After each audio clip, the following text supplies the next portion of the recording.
స్వాగతం. మనం ఇక్కడ తెలుగు సినిమా స్టోరీస్, అద్భుతమైన విశేషాలు, ఇంకా సస్పెన్స్తో నిండిన సూపర్ డూపర్ సారాంశాలు తెలుసుకుంటాం. పుష్ప లాంటి మాసివ్ మూవీస్ నుండి మనసుని కట్టిపడేసే కొత్త సినిమాల వరకు అన్ని మీకోసమే. సినిమాలు అంటే పిచ్చా? అప్పుడు మన ఈ జర్నీకి జాయిన్ అవ్వండి.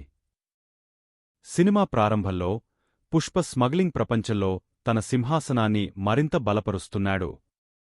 మంగళం శ్రీను, సునీల్, పుష్ప చేతిలో ఓడిపోయి ఉన్నా తన ప్రతీకార తపనను కొరకు మళ్లీ పుష్పని పతనం చేయడానికి ప్రయత్నిస్తాడు. భన్వర్ సింగ్ షెకావత్, ఫహద్ ఫాజిల్ తన రొటీన్ చెకింగ్లో పుష్ప దారులను మూసివేయాలని ప్రయత్నిస్తున్నాడు, కాని పుష్ప తన తెలివితేటలతో వాటిని అధిగమిస్తూ ముందుకు సాగుతాడు. ఈ సమయంలో పుష్పకు దశ తిరుగుతుంది. అతను పశ్చిమ కనుమలలో ఎర్రచందనం స్మగ్లింగ్కి కొత్త రూట్లను ఏర్పరుస్తున్నాడు. అతని వ్యాపారానికి పెరుగుతున్న డిమాండ్ కారణంగా పుష్ప మరింత శక్తివంతమైన వ్యక్తిగా ఎదుగుతాడు. కాని ఈ ఎదుగుదల అతనికి అనేక సమస్యలు తెచ్చిపెడుతుంది. పుష్పరాజు జీవితంలో కొత్త అంశం చేరుతుంది: అతని కుమారుడు పుట్టడం. ఈ కుర్రవాడికి జన్మించడం ద్వారా పుష్పరాజు మరింత మానవీయతను సంతరించుకుంటాడు. కాని అదే సమయంలో అతని శత్రువులు దీనిని తనను బలహీనపరచడానికి ఉపయోగించాలనే కుట్రచేస్తారు. శ్రీవల్లి, రష్మిక మందన్న ఈ సమయంలో తన భర్త పుష్పకు మరింత మద్దతు ఇస్తుంది, అతనికి ఆత్మస్థైర్యం ఇస్తుంది. ఈ ఫ్యామిలీ ఎలిమెంట్ సినిమా కథను మరింత గంభీరతతో, ఎమోషన్తో నింపుతుంది. మంగళం శ్రీను తన పాత శత్రువులను పుష్పపై కట్టుబడగలిగేలా చేస్తాడు. మరోవైపు భన్వర్ సింగ్ కూడా తన ప్రతీకారాన్ని నెరవేర్చడానికి కొత్త శక్తుల్ని ఉపయోగిస్తాడు. పుష్పకి కొత్త శత్రువులు కూడా పరిచయమవుతారు. వీరు అతని వ్యాపారాన్ని, వ్యక్తిగత జీవితాన్ని కూడా హానిచేయడానికి కంకణం కడతారు. ఈ సమయంలో పుష్పరాజు తన భవిష్యత్తు గురించి ఆలోచిస్తూ తాను ఎన్నుకున్న మార్గం యొక్క ఫలితాలను అంచనా వేస్తాడు. అతని శత్రువులు పుష్పకు ప్రతి దశలో ప్రతిబంధకాలు సృష్టిస్తారు. ఈ భాగం సినిమా ప్రేక్షకులను ఉత్కంఠభరితంగా ఉంచుతుంది. సినిమా మధ్యలో పుష్పకు తన పాత స్నేహితులు మోసం చేసినట్లు తెలుస్తుంది. పుష్ప తను ఎంతో నమ్ముకున్నవారే తనను వెన్నుపోటు పొడిచినప్పుడు ఎంతటి ఆవేదన చెందుతాడో, అదే సమయంలో మరింత శక్తివంతంగా ఎలా మారతాడో చూపిస్తారు. పుష్ప తన శత్రువులపై కక్ష కట్టడానికి తన ప్రణాళికలను అమలు చేస్తాడు. ఈ కథలో పుష్పను మనం మరింత పరిణామం చెందుతున్న వ్యక్తిగా చూస్తాము. అతను ఎలాంటి పరిస్థితుల్లో లొంగని వ్యక్తిగా, తన పరివారాన్ని కాపాడుకునే నాయకుడిగా మారతాడు. పుష్ప తన వ్యాపారాన్ని కొత్త ఎత్తులకు తీసుకువెళ్లడం మాత్రమే కాకుండా తన శత్రువుల్ని ఒక్కొక్కరిని ఎదుర్కొని వారిని ఓడించడం చూపిస్తారు. సినిమా చివరలో పుష్ప తన శత్రువులందరినీ ఒకే చోట చిక్కిస్తాడు. ఈ సీన్ అత్యంత ఉత్కంఠభరితంగా, పవర్ఫుల్గా ఉంటుంది. పుష్ప తన శత్రువులపై ఘనవిజయం సాధిస్తూ తన జీవితంలో సాధించిన విజయాలను అంకితం చేస్తాడు.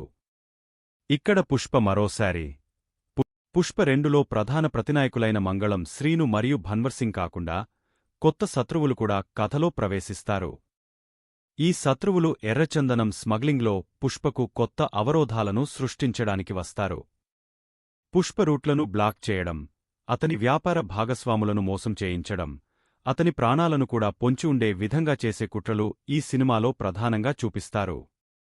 ఇక్కడే పుష్ప తన వ్యాపారాన్ని రక్షించుకోవడానికి, తన శత్రువులపై గట్టి చర్యలు తీసుకోవడానికి సిద్ధపడతాడు. అతను తన వ్యూహాత్మక చతురతను ఉపయోగించి ప్రతి ఒక్క శత్రువిని నిలువరించడానికి, వారిని ఒకరిమీద ఒకరిని నిలబెట్టడానికి ప్రయత్నిస్తాడు.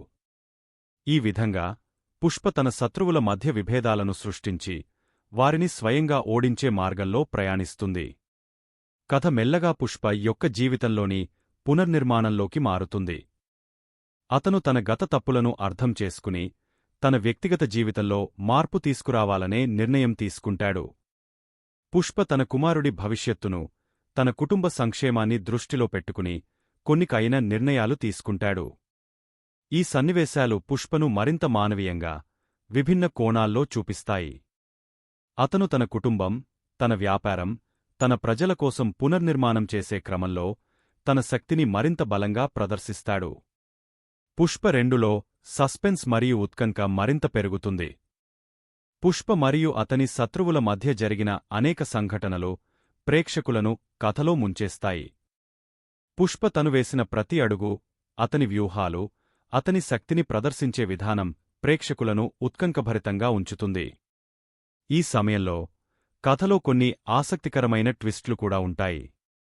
పుష్ప యొక్క కొంతమంది నమ్మిన స్నేహితులు అతనికి మోసం చేసినట్లు తెలిసినప్పుడు పుష్ప తన వ్యూహాలను మార్చుకొని కొత్త మార్గాలను అన్వేషిస్తాడు. కథ చివరి భాగంలో పుష్ప తన శత్రువులను తక్కువ సమయంలో ఓడించడం, తన వ్యాపారాన్ని మరింత బలపరచడం, తన కుటుంబాన్ని సురక్షితంగా ఉంచడం మొదలైన అంశాలను చూపిస్తారు. పుష్ప తన శత్రువులపై విజయం సాధించడంలో, తన ప్రతీకారాన్ని నెరవేర్చడంలో అతని శక్తి, తెలివితేటలను చూపిస్తారు. ఈ క్రమంలో పుష్ప తన భవిష్యత్తుకు, తన కుటుంబ సంక్షేమానికి మార్గం సరిచేసుకోవడానికి కొత్త ప్రణాళికలు రూపొందిస్తాడు. అతను తన శత్రువులను పూర్తిగా మట్టికరిపించి, తన రాజ్యాన్ని మరింత బలంగా, భద్రంగా ఉంచడానికి చర్యలు తీసుకుంటాడు. పుష్ప 2 యొక్క ముగింపు ప్రేక్షకులను సంతృప్తిపరచడానికి, పుష్పరాజు ఎలా తలవంచని, అజేయమైన వ్యక్తిగా ఉన్నాడో చూపించడానికి ప్రత్యేకంగా రూపొందించబడింది.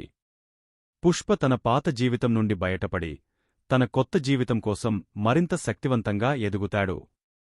ఇది పుష్ప యొక్క విజయం మాత్రమే కాదు, అతని శత్రువులపై సాధించిన ఘనత, తన కుటుంబం కోసం చేసిన త్యాగాల్ని కూడా చూపిస్తుంది. ముగింపులో పుష్పను ప్రేక్షకులు ఒక పవర్ఫుల్, ఇన్స్పైరింగ్ క్యారెక్టర్గా చూస్తారు.